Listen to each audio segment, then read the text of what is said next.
Patancheru MLA Gudem మైపాలన్నకు రోజుకింత పరాభవం తప్పుతలేదు. ఏడికి పోయిన పటాన్చెరు కాంగ్రెస్ నియోజకవర్గ ఇన్ఛార్జి కాటా శ్రీనివాస్ వర్గం నుంచి తీవ్రంగా వ్యతిరేకత వస్తుంది. మొదటి సంధి ఆయనకి ఈయనకు వాడది. అసోంటిది ముందొచ్చిన చెవుల కంటే వెనకొచ్చిన కొమ్ములు వాడి అన్నట్టు ముందు నుంచి పార్టీలున్న కాటాను కాదని మైపాలే అంత నా ఇష్టం అన్నట్టు చేస్తుండే వరకు కాటా వర్గం వాళ్లకు ఏన్నో గాలినట్టు అయిపోయింది.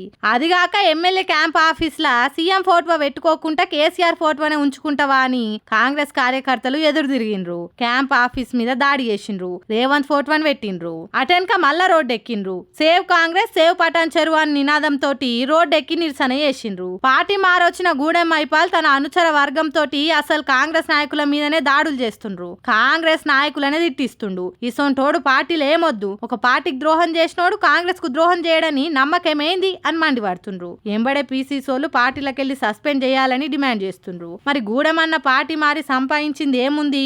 ఈ అవమానాలు, ఈ పరాభవాలు, కాంగ్రెస్ పార్టీలతోటి తిట్లు, శాపనార్థాలు గివిట్ కోసమేనా పార్టీ మారినవన్నా అని చుట్టూ ఉన్నోళ్ళు నిష్ఠూరం ఆడుతుండ్రట.